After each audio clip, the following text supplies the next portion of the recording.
بسم اللہ الرحمن الرحیم۔ سوال: امام بخاری رحمۃ اللہ علیہ نے پہلی آیت کو قال اللہ تعالیٰ سے شروع کیا اور اس کے ضمن میں 5 آیتیں مذکور ہیں۔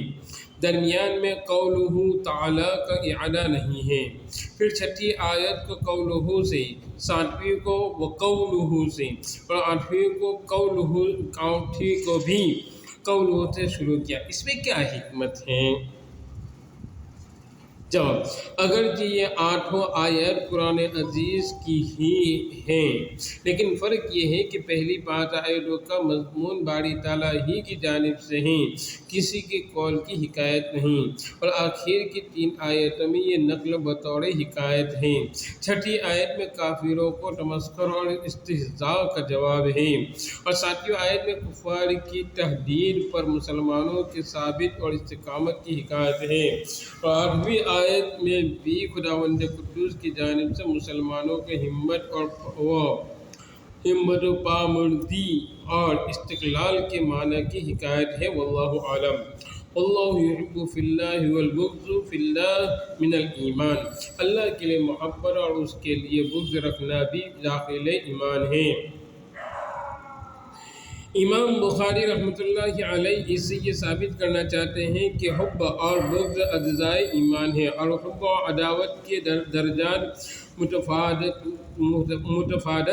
ہوتے ہیں، تو ایمان میں بھی کمی زیادتی ثابت ہو جائے گی۔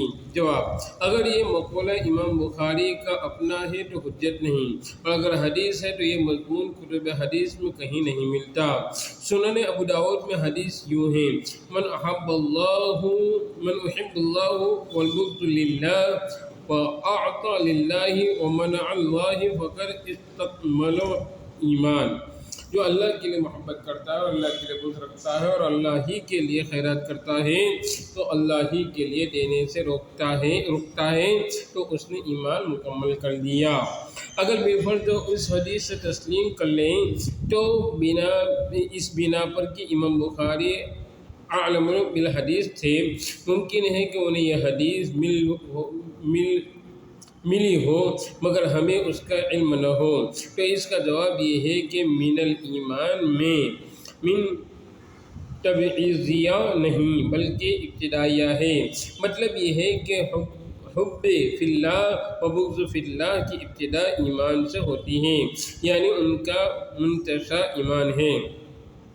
اگر من کو تبعیضیہ بھی لے لیں تو یہ ایمان منجی کے اجزاء میں نہیں بلکہ معلّہ کے اجزاء میں کما مر تفصیلہ۔ وکتب عمرو بن عبد العزیز الی عدی بن عدی۔ عمرو بن عبد العزیز رحمۃ اللہ علیہ نے عدی بن عدی کو لکھا۔ حضرت عمر بن عبد العزیز خلیفہ راشدہ عمر ثانی کے نام سے مشہور ہیں، جن کے عدل و انصاف پر تاریخ شاہد ہے۔ یہ بڑے جلیل القدر تابعی ہیں۔ اول صدی کے اختتام اور دوسری صدی کی ابتدا میں سب سے پہلے مجدد بالاتفاق یہی ہیں۔ حضرت عمر بن عبد العزیز رحمۃ اللہ علیہ کے تفصیلی حالات تدوین حدیث میں مذکور ہو چکے ہیں۔ ان کے بارے میں مشہور ہیں کہ صحابہ کے بعد دنیا بھر کا عدل ایک طرف اور عمر بن عبد العزیز کا ایک جانب، تو یہ سب پر بھاری ہو جائے گا۔ جیسے کہ دنیا بھر کے مظالم ایک طرف ہوں اور حجاج بن یوسف کے دوسری طرف، تو حجاج کے مظالم سب سے زیادہ وزنی ہوں گے۔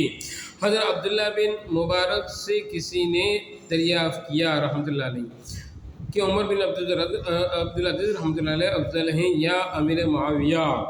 آپ کی آنکھوں سے آنسو جاری ہو گئے اور فرمایا: حضرت معاویہ رضی اللہ تعالیٰ عنہ حضرت اقدس صلی اللہ علیہ وسلم کی معیت میں جہاد کے لیے جس گھوڑے پر سوار ہوتے تھے، اس گھوڑے کی ناک کی گرد بھی عمر بن عبد العزیز رحمۃ اللہ علیہ سے افضل ہیں۔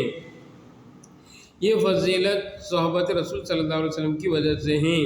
اس سے ضرورت صحبت کی اہمیت معلوم ہوئی۔ آج کل فتن اور متقاطرہ میں یہ ایک عظیم فتنہ وبا کی طرح سے یہ بھی پھیل رہا ہے کہ اہل علم حضرات بھی اہل اللہ کی صحبت کی ضرورت کا انکار کرنے لگے ہیں۔